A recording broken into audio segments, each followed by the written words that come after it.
Hello and welcome back to the Cars Ireland YouTube channel. Now today we review the recently facelifted BMW 5 Series, and to be more specific, this is the 530e, and we all know what E means.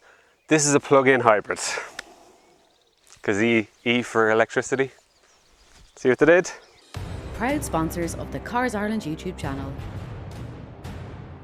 CarsIreland.ie, for car history data you can trust. Buying a used car? Get an exclusive coupon code now. See the comment section for more details. Today's car is Pythonic Blue and it is fitted with the M Sport Pro package. So on the exterior you get things like these 20-inch bi-colour alloys, and they are wrapped in Pirelli P0 tyres, and just behind them you can see the M Sport Pro brake caliper poking out in lovely blue. They look the business too. Cool looking alloys. Around the back you have an M Sport spoiler, and we have some Shadowline accessories, so like blacked out bits on the windows and up front. There's no denying this is a handsome looking saloon, very chiseled and dashing and just muscular and straightforward, and no massive grills. Here's looking at you, new M4. It's just neat and tidy and sleek. Plus the only real way of telling it apart from a standard 5 Series is the little door here for your plug. Pythonic Blue, is that an adjective to be like a python? Powering the 530e is a 2-litre 4-cylinder petrol engine, and there's also an electric motor in there too to give you a smidge under 250 brake horsepower. The boot is electric on today's one. And actually the boot is smaller than say a 520d. It's only 410 litres, and that is thanks to the batteries. They do take up some space. Ironically enough, in a 520d it has 530 litres of boot space. And this is a 530. Isn't that funny? No? If you're in the back of the 530e, it's very pleasant. I wouldn't have any real complaints. Headroom is good, legroom is good, and that's sitting behind me at 6 foot. You have a magazine holder, you have your aircon, you have USB-C charging, you have a 12-volt charger, you have your leather armrest with cup holders.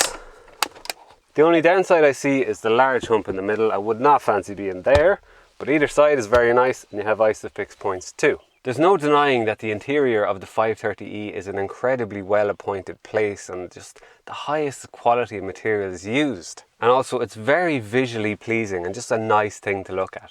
I am a big fan of these seats, and particularly in this ivory white leather. They are very, very sexy looking. Today's car is fitted with the comfort package, so there is tons of electrical adjustment in all sorts of directions on the seats, and if you hover your hand over the adjustments, you get a nice little graphic here up on the screen in front of you with all the different adjustments, and as you get closer to certain buttons it tells you, which is really handy. And the adjustment is mad. There's the bolster on the side, there's the knee support, you can move the headrest, you can go forward, back, loads of stuff. Very technologically advanced seats. You have a 12.3-inch infotainment screen, there's dual zone climate control, and all the climate control buttons are just buttons, which I love. Very nice in here. As you can see, BMW have provided a very interesting breakdown of the price, and I'll just talk you through it here. We did a bit of homework, right? So the entry price for a 530e is about €67,000. Yep. And this one is obviously fitted with a couple of different options because it's a press car, and that's fairly standard procedure.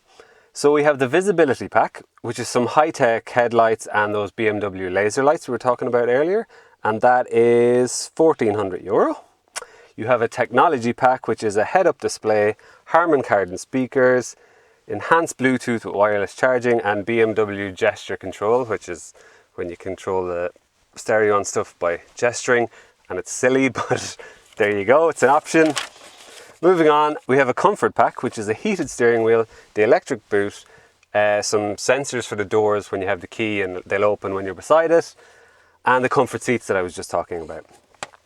That is €3,500. Then you have the M Sport Pro pack with the 20-inch alloys, adaptive suspension, M Sport braking, sun protection glass, the M Sport seatbelts with the cool design on them, M Sport rear spoiler, and BMW individual high gloss shadow line with extended contents. Anyway, this car has €17,633 worth of extras.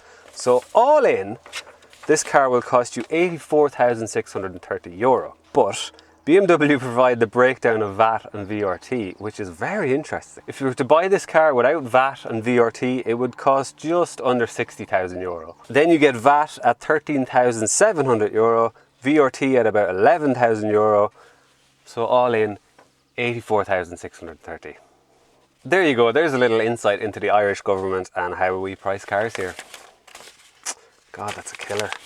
The 530e will get to 100 kilometers an hour in a lively 5.9 seconds, and it tops out at 235 kilometers an hour. Power is sent to the rear wheels via an 8-speed automatic gearbox, and you can actually run on purely electric power up to 140 kilometers an hour. The pure electric range quoted by BMW is up to 66 kilometers, but that will depend very much so on your style of driving. I'd say if you did most of your driving around town, you will get into the high 40s, maybe 50 kilometers of just pure electric range. Now, I suppose the reason you buy a plug-in hybrid is to get some decent fuel economy. And the quoted WLTP figures for plug-in hybrids are always just a bit pie in the sky. And I suppose it is hard to specifically put a number on it, because in theory, if you keep charging and you keep doing short journeys just around town, you're going to use no fuel really at all.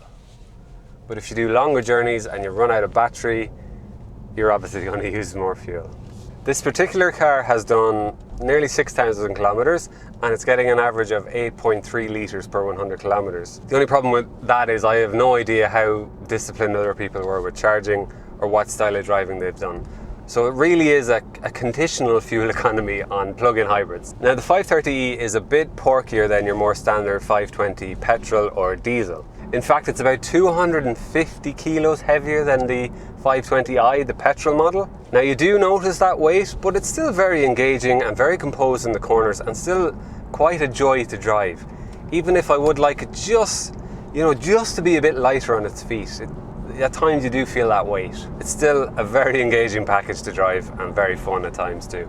Now, there are a myriad of options, a smorgasbord if you want, of options on the drivetrain, the steering, the engine, the transmission. You can even configure how the seat will react when you put it into sport mode. So it will actually squeeze in the side bolsters for you and your passenger if you want, just to get ready for some sporty driving and to let you know the car will look after you and just hold you in and squeeze you.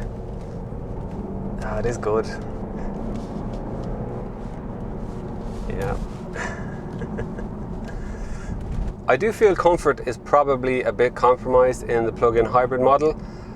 I'm guessing that's probably in part just to the extra weight again, and this one's obviously on those 20-inch tyres, and unless you're on like the smoothest of roads, which in Ireland we have very few of, its road noise is a bit higher than you might expect too. Something I'm not a fan of, and this is pretty typical of most plug-in hybrids, is just sometimes the accelerator response when you do press on a bit. If you push the accelerator and just expect a bit more power, there is a slight lag, almost old school turbo lag in a way. It's just, there's a slight delay as it works out how much power to put down and what you want. Now, when you put it in sport mode, it actually irons out that throttle response very well, and you don't really notice it in that case. Also, within sport mode, there is an extra boost function, and that's probably fairly self-explanatory in that it allows for an extra 40 brake horsepower of boost just for I think 10 seconds, and then you just get an extra bit of poke basically, and it's quite nice too. See, there's the yeah, it'll pull when it wants. It's good fun. The 530e is a very impressive package, and given the right conditions you can get some amazing fuel economy figures. It's just, if I was on the BMW configurator, which is a regular occurrence as I spec out my daydreaming favourite 340i or M2 or something, but if I was on that and picking a 5 Series, which I did last night, I'd probably gravitate towards a nice 530d. That's where my money might go at this price point. I mean, like, get them while you still can. Okay, thanks for watching. If you would like to search Cars Ireland for a 5 Series, please do click on the link above. And sure, we'll see you again next week. Thanks a mil. Bye bye.